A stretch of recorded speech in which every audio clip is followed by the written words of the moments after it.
Olá, seja bem-vindo ao canal Physiquei. Eu sou o professor Thales e eu te ensino tudo sobre física para sua aprovação.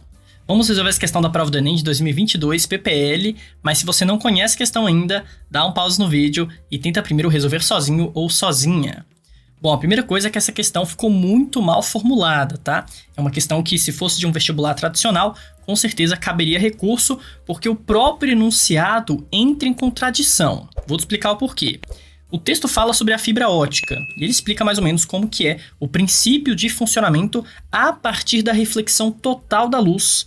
Vamos lá, ele fala que são duas camadas de vidro, em que a camada externa apresenta um índice de refração N2, enquanto isso, a camada interna vai ter um índice de refração N1, e que o objetivo é que com essa diferença seja possível obter a condição de reflexão interna total do feixe de luz, né, do sinal óptico. Então, a ideia de uma fibra óptica é prender a luz na camada interna, de forma que, ao incidir na camada externa, a luz não consiga escapar, ou seja, não ocorra a refração da luz ao passar do meio 1 para o meio 2. A luz não vai passar para o meio 2, ela vai apenas refletir. E claro, vai ter um pouco da luz sendo absorvida, mas essa parte absorvida a gente só ignora. Aí olha o que ele fala no enunciado.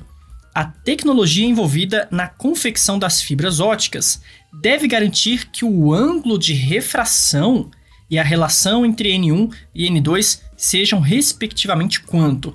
Poxa, mas se não vai ter refração, se a ideia é satisfazer a reflexão interna total, não existe ângulo de refração. Não faria sentido perguntar o ângulo de refração.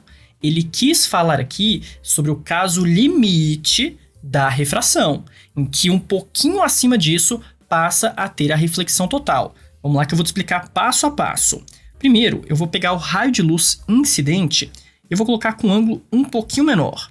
Então vamos imaginar que o raio de luz está chegando nessa angulação aqui, ó.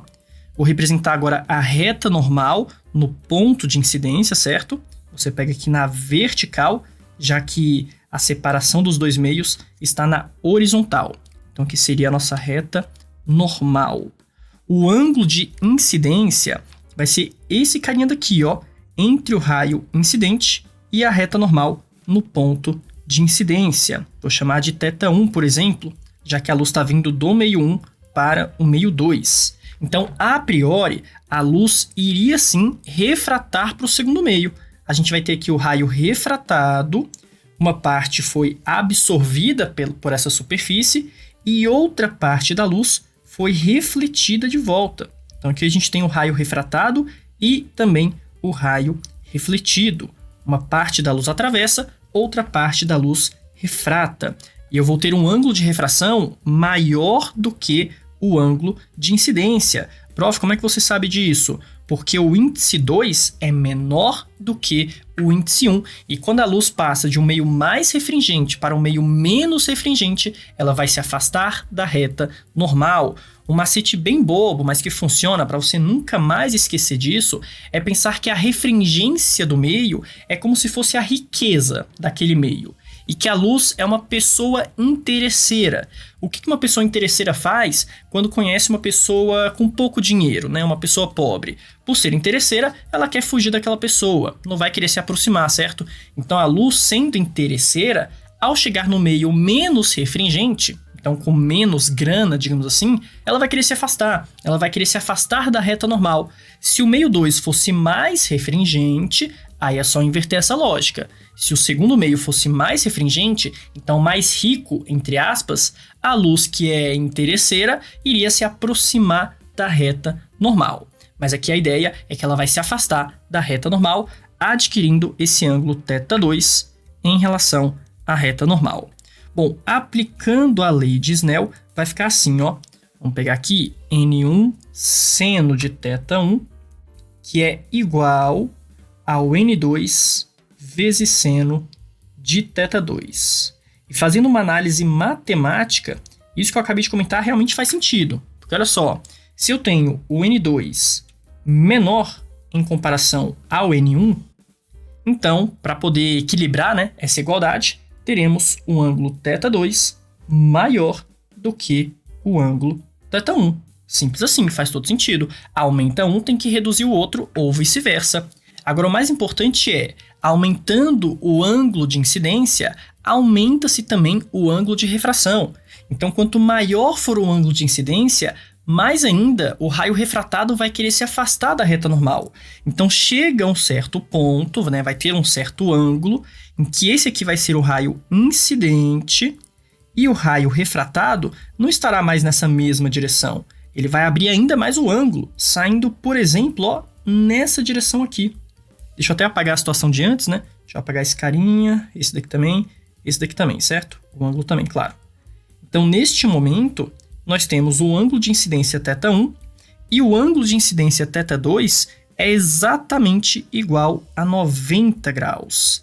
Quando isso acontece, a gente diz que estamos na situação limite. Então, esse ângulo θ1 eu vou chamar de θL, para representar esse ângulo de incidência limite, em que o raio refratado já está com o maior ângulo possível. E aí, você está gostando do vídeo? Então deixa o like aqui embaixo e já se inscreve no canal para me ajudar a continuar trazendo esse tipo de conteúdo. E se você quiser aprender física comigo em um curso completo, começando do zero, acesse meu site que eu vou deixar aqui na descrição. Muito obrigado e tchau! Já está com o maior ângulo possível em relação à reta normal. O ângulo θ2, nessa situação, é de exatamente 90 graus. Vou colocar aqui, ó, ângulo θ2, 90 graus.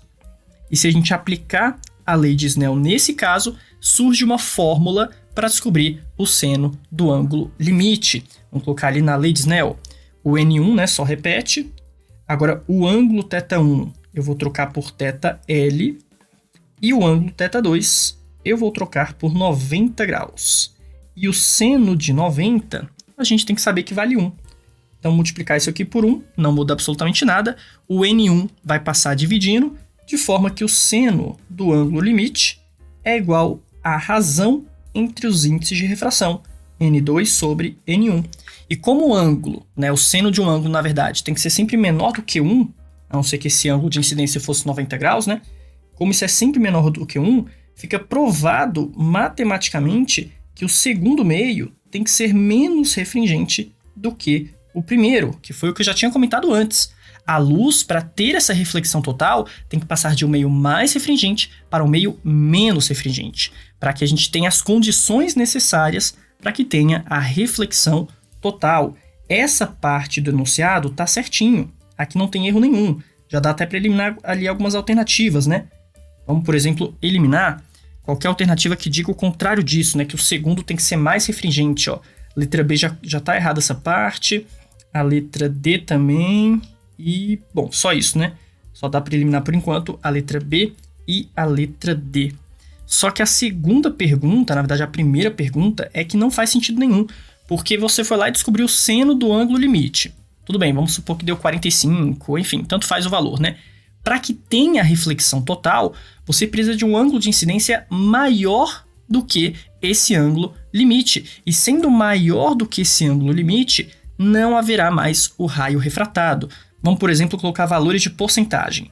Neste momento, na situação limite, eu vou supor que tem 20% da luz atravessando para o segundo meio e 80% da luz sendo refletida para o mesmo meio em que a luz está chegando, certo? Na hora que eu aumentar um pouquinho, na hora que o ângulo θ1 passar a ser maior do que o ângulo limite, aí já era. Não existe mais a refração e 100% da luz estará sendo refletida. Então eu posso apagar aqui esse ângulo refratado, ó, esse raio refratado na verdade, né? E não tem mais a refração. 100% da luz é refletida de volta. Não é à toa que o nome do fenômeno se chama reflexão total da luz. Mais uma vez, estamos desprezando a parte que é absorvida, tá? Ela é um pouco absorvida, mas a gente pode ignorar esse fenômeno, tá? Ficar só com a reflexão da luz. Daqui a pouco, ela vai tentar sair aqui por baixo e a mesma coisa acontece. Então, ela vai chegar nessa superfície aqui de baixo, vai também superar o ângulo limite e ela reflete de volta para cima. Depois vai refletir de novo e assim por diante. É assim que funciona a fibra ótica. Aí você pode colocar a fibra indo para cima, depois para baixo, né? Essa é a ideia de você prender a luz e transmitir dados através das fibras óticas. Mas a pergunta ficou estranha, porque se já está tendo a reflexão total, não faz sentido perguntar o ângulo de refração. Mas tudo bem, pelas alternativas, deu para entender que ele quis que você pensasse na situação limite. E voltando um pouquinho na situação limite, né, dizendo que o ângulo de incidência é igual ao ângulo limite, o nosso raio refratado formará com a reta normal um ângulo de 90 graus. Então essa era a nossa alternativa, né? O raio refratado forma 90 graus e o segundo meio tem que ser menos refringente do que o primeiro meio. Então nosso gabarito fica a letra E. Só que eu ainda defendo que essa questão, numa prova de vestibular tradicional, caberia recurso, tá? O enunciado não foi bem formulado, ele devia deixar mais claro que é na situação da incidência com ângulo limite, e não com as condições da reflexão total, né? Tem uma pequena diferença entre a reflexão total e a situação limite. Bom, espero que tenha ficado claro, muito obrigado e até a próxima aula.